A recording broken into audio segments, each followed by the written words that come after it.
Good afternoon. Thank you so much for coming. It's great to see you here for our long-awaited first literary salon, which has gone through a few changes, but we're really excited that we're finally here, and we're so glad that you're here to join us. My name is Dave Morrison. I am the Opera House manager, and I just have a few notes to share with you, and then we will get on with our program, which is going to be really, really wonderful. So first of all, I want to thank you not only for coming, but for working with us.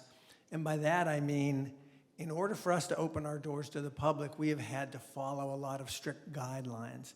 And everyone's been really great about having a mask on in the building and dealing with our sort of new seating and all that sort of thing. So thank you so much for working with us on that, because we're really excited to be able to open our doors again and have folks in here.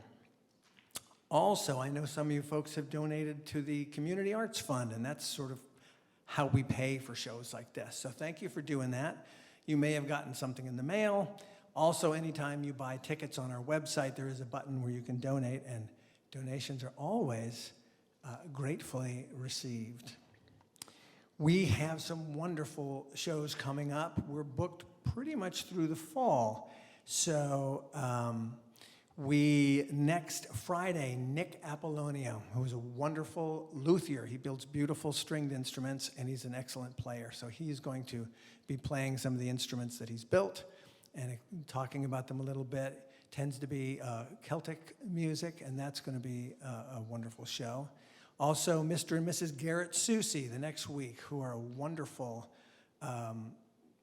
singer-songwriter couple. And following that, we have Songs for Hope, which is a fundraiser for New Hope for Women, which is an organization locally that does wonderful work. That is on September 18th. I also should tell you that this is the first literary salon, but certainly not the last one. There will be one in September with two just fabulous poets whose names I can't tell you, but it's worth checking out. And in on the joke, very good. And hopefully in the future, something to work with the and the St. Vincent Millay House organization. So there's all sorts of plans in the works, and we really hope you'll join us for those shows. You can find them all on our website, and we do hope to see you again. So let's move on towards why we're all here today, the literary salon. First of all, the performers, the artists have asked me to share with you that the way it works best is if you hold your applause till the end of the program, because there are many components, and by doing that, you sort of help it flow from the beginning to the end. So if you could hold your applause till they're all done, and then there will be a lot of applause, I'm sure, they will very much appreciate that. I would like to tell you a little bit about the folks who are going to be performing today. They typically would give you a program, and because one of the new things we do is we're trying to be as touch-free as possible, so we did not hand out programs. So instead, if you don't mind, I just want to tell you a little bit about the folks you're going to be hearing today. Kristen Lindquist is a poet and naturalist from Camden. Her poetry and other writings have appeared in Down East and the Bangor Daily News, as well as many literary journals and anthologies. She writes a monthly Maine natural history column for Penn Bay Pilot and has published 3 poetry collections. Her book, Transportation, was a finalist for the 2012 Maine Literary Award. Paul Corrigan from Millinocket has worked as a Baxter Park Ranger and a whitewater guide. His poems and essays are inspired by his love of the Maine woods and have appeared in the Maine Times, Yankee, and Maine Speaks, an anthology used statewide in the Maine schools. His book, At the Grave of the Unknown River Driver, has been published by North Country Press. Susan Ramsey shares her love of music around New England with folk singer-songwriter David Mallet, and as the violinist for the touring chamber ensemble Highlands Classical. She also composes and arranges sacred and secular music for the North County Strings.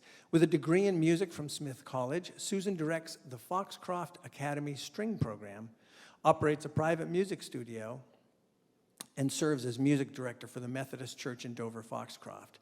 The beauty of Maine inspires her to teach, perform, and compose music. Ruth Fogg is also a member of the Highlands Classical Ensemble and performs regularly with Susan as the North Country Strings Duo and the Arts Exchange Cello Ensemble. She currently teaches cello in addition to tuning pianos. She started playing the cello at the age of 9 and has played in many groups since then. So will you please join me in welcoming today's program, Poetry with Strings Attached.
Brimstone Island, one day. Deep within the indigo gullet of Penobscot Bay, black rock was belched from Earth's belly, then battered and fractured by waves, churned smooth over millions of years. You sailed to this island for the sole purpose of running fingers over these silken stones, though you have to work for it. Have to first tack for hours across the bay, then row to shore, choose a path to follow over the island's rough backbone, fight off mosquitoes, teeter on ledges, to find the pocket beach tucked between bluffs on the side where no boat can moor. An eagle flies overhead, sparrows call from thorny bushes. On the beach, sun heats pebbles you stack along your legs, and lion's mane jellyfish bloom offshore amid swirling fans of seaweed and foam. You allow yourself one stone to ever touch that perfect day, as geology's slow clock continues to tick, and one at a time, waves sweep and stir the dark shores.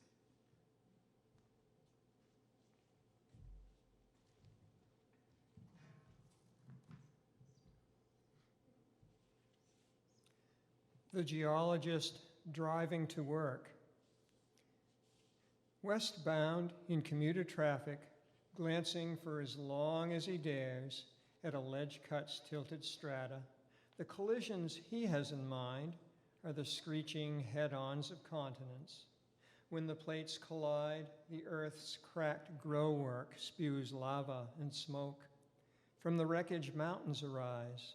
When plates pull apart, rifts open where great fish will glide among submarine canyons. Given a few million years, he muses, any quiet landscape slams back and forth like a demolition derby. Lord knows, in his line of work, there's plenty of time floating around, more than enough for a lizard to grow feathers or whole phyla of lizards to lie down in the Mesozoic mud, where one day bulldozers will expose their bones in forgotten catacombs of strata. Indeed, in an age of road cuts, he has only to look beneath the spray-painted names of high school sweethearts to read the earth, chapter and verse. The text, tattered and spotty in places, has been explicated, and a certain uniformity has emerged. For example, great die-offs can be pinpointed by the presence worldwide of a red dust in layers where the dead have been entombed. And though the intervening years are vast, these extinctions have been shown to be cyclical, and the dust is there to suggest some cataclysm, comet, or meteorite slammed into the planet and tossed up clouds of ash, blotting out the day and plunging the world into winter. Otherwise, life had only to drive defensively, scanning what lay ahead with alert eyes, and chance favored its getting through, as could be seen in the strata if the geologist dared take his eyes off the road to inspect it.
The Eskers. Utility was what they had in mind when our ancestors, seeing they could ride well above boggy country on the spines of these low hills, called them horsebacks. Whalebacks was yet another name, due no doubt to their resemblance to pods of leviathans slumbering end to end in a sea of evergreens. We know the flensing of their sides, for the vast stores of glacial till came after, when the growing settlements increased their appetite for good, clean fill. Thus, In our certainty as prime movers of earth, we trucked away the sifted sand without thought of the laborious birth of these docile features of our landscape, their long, slow metamorphosis underneath the glacier's dissolving heel, when from subterranean riverbanks they emerged as the hills we know today, colloquial and familiar, barnacled with red pine and blueberry, lending their bosoms for us to rest on and survey the oceanic spaces of trees.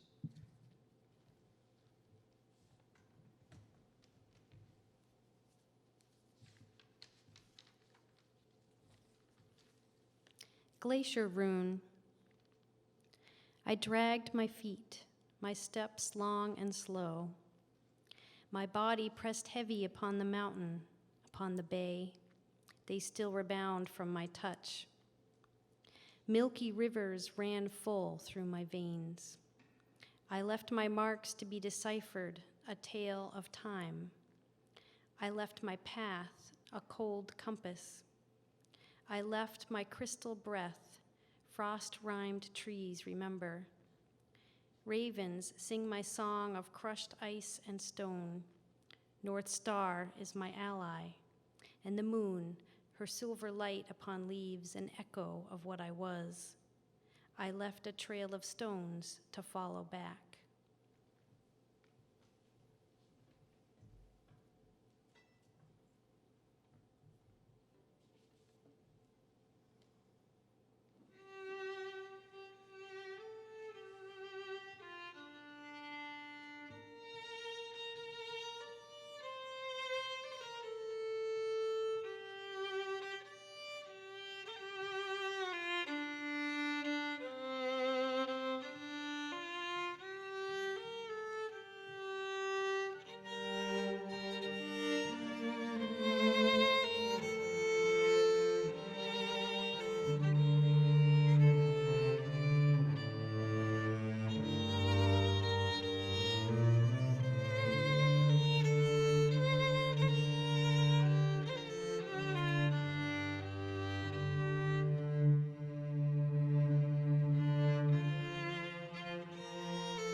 Dipping smelt.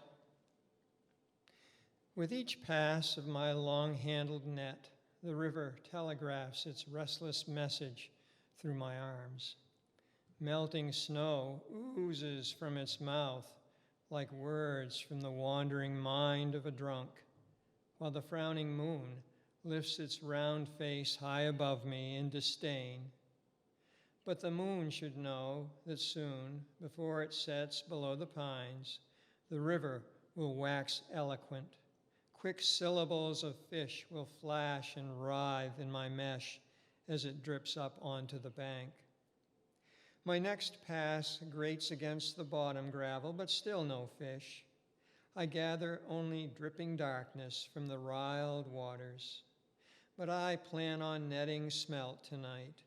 I've plunged through half a mile of crusty old spring snow that couldn't hold a bird, much less the load I toted, the skillet, the grease, the cornmeal, and the beer. These fish swim through my mind so often. My thoughts have all become bright fingerlings and migrated upriver, leaving me to follow wordless, diminished by my pursuit of the river's unseen multitudes. Unlike me, they're not confused by April's snow-covered crocuses. They move with the moon, bringing new life to this artery of water. They are a sign that soothes me in this in-between time when I gain little from putting words on a page, when I do better to glean the riffles, scooping the schools of silver fry into my nylon net, straining the river's darkness till only their bright living light remains.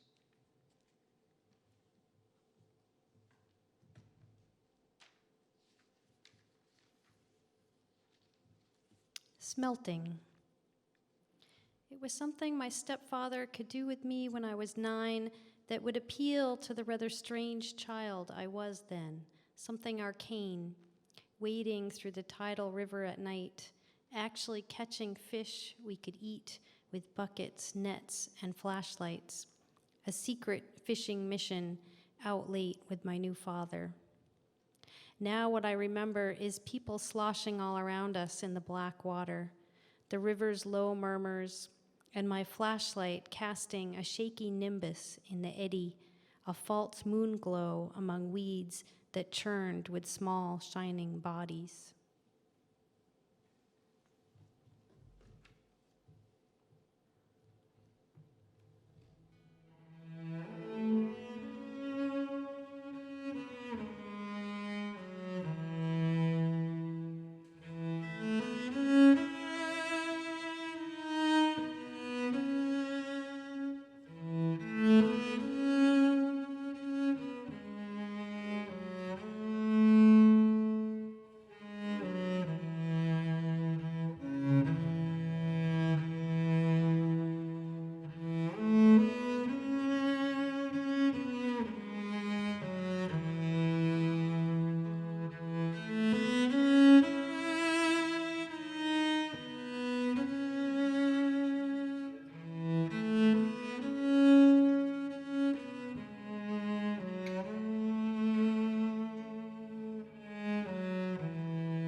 Into the woods. Vanishing for days, my father would return unshaven, the odor of evergreens and wood smoke on his clothes, his eyes a pair of chickadees darting from mother's face to the faces of his children as he spoke of lakes and rivers where he had been and we might someday go, disappearing like him with a fly rod and a knapsack. The face we remembered and the whiskered face emerging from the forest were never quite the same, and we were never sure if he would bring stringers of trout or just a kiss for mother and a grin for us. It never mattered. Leaving us, he'd fall soundlessly from our lives like a tree in the center of the woods.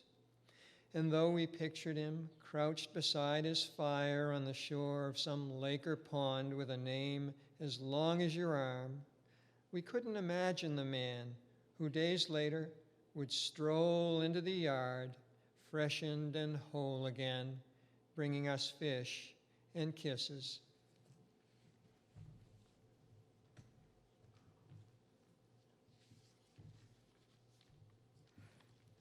What happens without her? All day he fly fishes, casting out and drawing in the invisible line, success a measure of artifice. Deep in the woods, a male grouse drums over and over, the subtle rising thrum, more rhythm than sound, like heartbeat. Tiny fists of ferns push tough through riverbank silt. All around, bright flags of skunk cabbage. On the dusk walk home, he spies a porcupine climbing a still leafless poplar, slowly, not to escape.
Spencer Lake.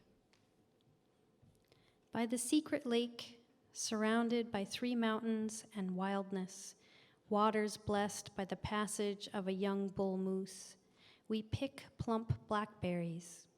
The juice purples our fingers, sunlight halos our bent heads. Merlin calls overhead, broad-winged hawk circles. We eat the berries with just made biscuits, with flesh from your freshly caught trout, and it seems a sacred meal to be shared in such a place on such a day with such company, long-horned beetle on the rotting porch rail, juncos trilling in the pines, loons calling all that night, and martins on the roof. I try to bring some back, those rich, dark berries, but the drive home is long. They don't keep.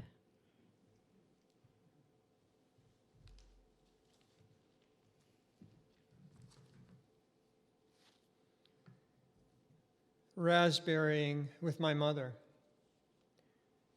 Her tin is brimming with berries, as it did when she was young, and I would pick beside her, paying the price in berries for her pies. Each July, these fields supply her larder, but they are growing back to woods, and she must search among the firs and birch that crowd the brambles out to fill her peanut butter pail. And so she does, quick as ever, flicking berries into bright containers, lightly squeezing each with thumb and finger, the way she holds her beads at Mass, hoarding prayer as if it were ripe fruit to be used later in a pie. But I prefer to eat my pickings. I crave the wild taste of fresh raspberries, the soft fuzz that grazes the lips, the tiny seeds that catch between the teeth. Like a young bear, I gorge myself on tart gobs of tongue-staining fruit, growing groggy on the excess till the thought of dozing off is more delicious than the pie I'll get for gathering 6 cups. But her sweet tooth takes her beyond this field, and she keeps seeing pies and tarts and muffins rising in some oven, lining some pantry shelf. She conjures them from thin air, like a mystic vision to coax me into building up my stores. Are you here to pick or play, my son, she'll say. And I admit, I share her taste for those unearthly things, like pies and shortcake, or a bowl with milk or cream and freshly gathered berries.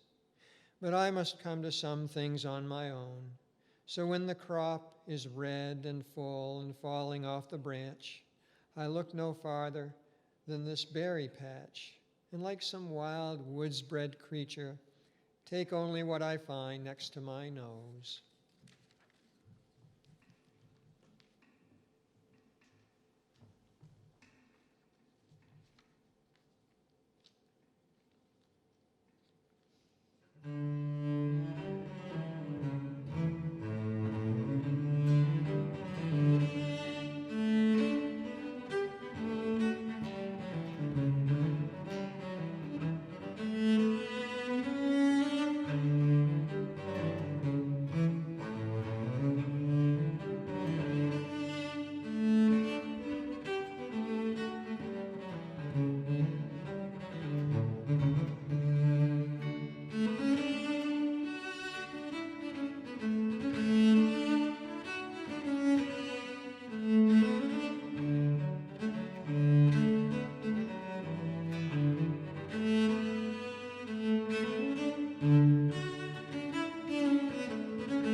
The bear as monk. He lines his cloister cell with leaves in preparation for the days when the sun's low arc will light up the woods like a pale candle burning in the dark. Then, faithful to some inner chime in the bell tower of his brain, one day he ambles toward the spruce under whose upturned roots he will slumber, eddying flakes catching in his thick, burly cowl of a coat as he drowsily flat-foots it through a world turning white. He's fasted now for several days. The last of the autumn feast is voided. His belly shrunk, a final beggar's fare of leaves, pine needles, his own hair will plug his hollow bowels up till spring. He backs his fat slabbed girth into the hole, hunches up in the earthen womb, dozes. Now through the cold his brain will hum like honeybees massed for warmth, giving off dreams faint exhaust like prayers whispered in the ear of God.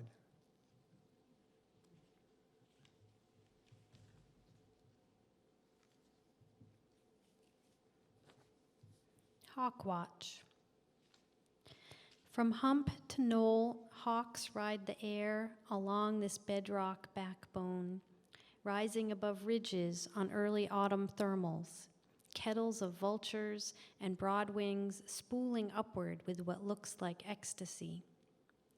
Earthbound, a whole morning and open vista before us, we watch the birds sail past, slim kestrel on crescent wings, osprey, unswerving eagle, white head and tail shining against deep blue backdrop of sea and sky. Another osprey.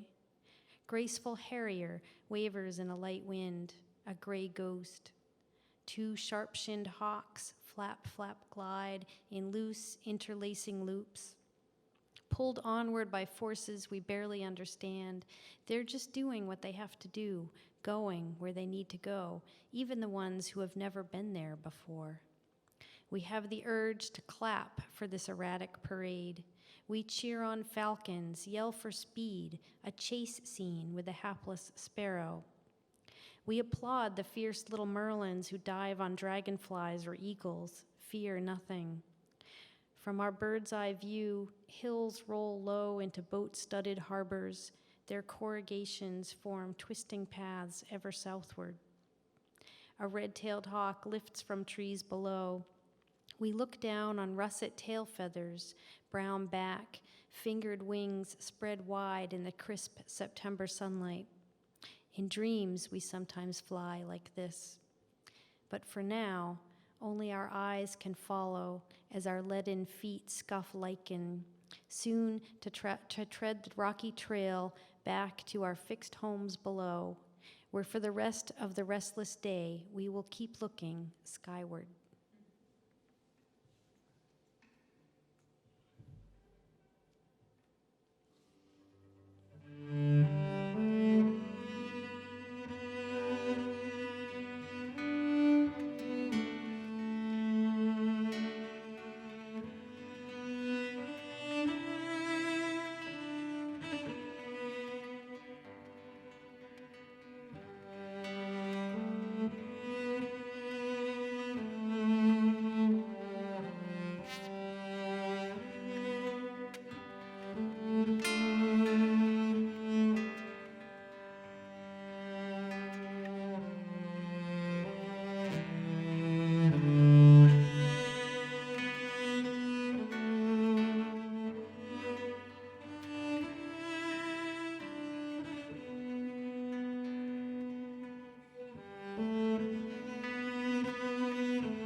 The decoys. Seeing them through the lifting fog, they are like players in a theater, frozen in an attitude of waiting while the stage lights brighten. When the morning breeze ruffles the water, they will bob on the gentle chop, rotating on their anchor lines like children's helium balloons. Then it will remain for us to give voice to the opening act, blowing our calls backstage in the blind until we fill the morning air with the quacks and chuckles of feeding drakes and hens. The formation's wariest bird must be charmed, enticed, won over. He must reply with his own trusting call, that willing suspension of disbelief that makes the flock throttle its whistling momentum, circle low over the matted tussocks of the marsh, swinging in for a closer look at our lifeless props amid thunderous standing ovations.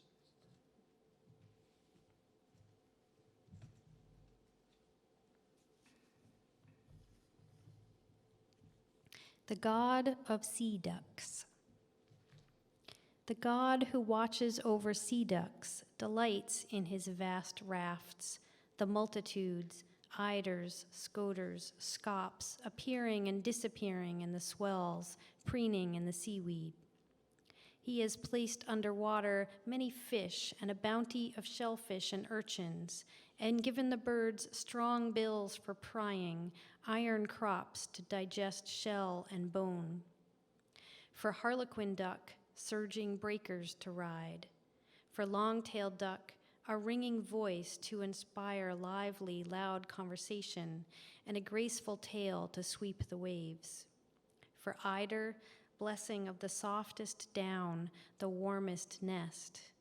He rocks them all to sleep in ocean blankets, beyond sight of shore, impervious to storms. Only he knows what they do out there in the darkness, where they go in the cold dark beneath the waves. The God of sea ducks is not our God, yet he too watches with impassive eyes as gulls pluck one by one the ducklings from their flock, tear them apart on rocks washed clean by the constant surf.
Transformation.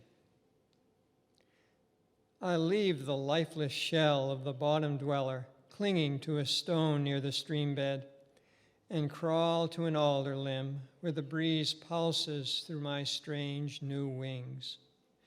Papery thin, they unfold in the sun, an iridescent sheen covering the delicate netting of veins. Now bursts of motion blur their transparent blades, the fierce little pistons of hunger working inside, lifting me into the sunlight. Far below, my old husk lies on the slate blue rock, a frozen being who dreams of brackish pools. Now I catch swift updrafts and begin to hunt the slow and the helpless.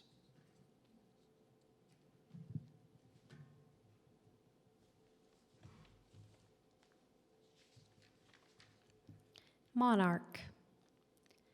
Next to the budding stubs of milkweed pods, a monarch caterpillar, striking with its stripes of black and yellow, chews away on the noxious leaves, making itself poisonous, while a dozen butterflies flit around my head, casting some kind of spell on me as their tiger orange wings slowly beat against the summer heat.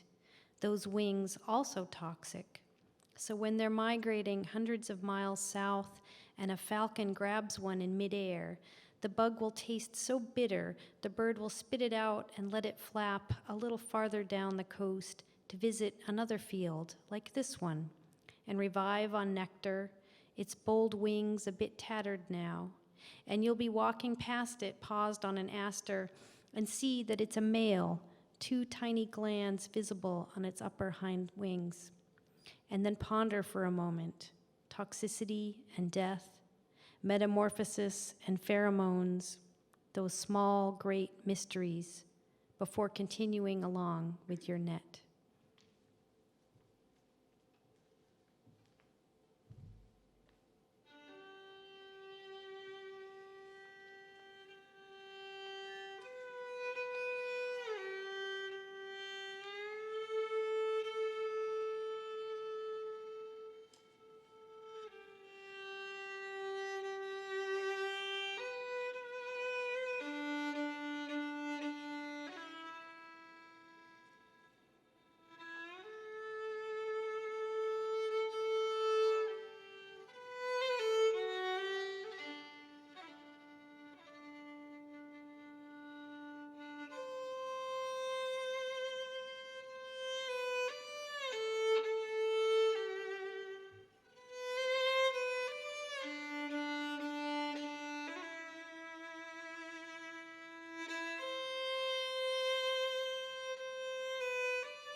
He to his wife. Sit with me here on the landing and watch how the moon hangs like some pale winter fruit in the branches of our crabapple tree. I noticed it last night, but you had gone to bed, and since last night, the moon has ripened and is full and looks ready to plummet off the tree and drop below the horizon. Sit down here beside me. It's not something we'll see every month. The leaves will hide it, or the clouds. One of us will be away, or we'll both be asleep, and it will rise and hang there in the branches without us. How odd not to have noticed it before now, to have lived in this house a year and not had a cloudless night when the leaves were down and the moon was waxing. How soon will it be before clear weather again reveals it in its brightest phase, hanging in those bare limbs? We ought to watch the skies more faithfully and try to be here on these stairs to catch the next conjunction of the moon in our tree.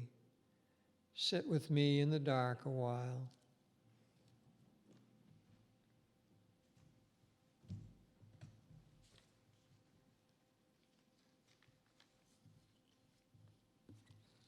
How baseball saved my marriage. One happy hour drink in Orono.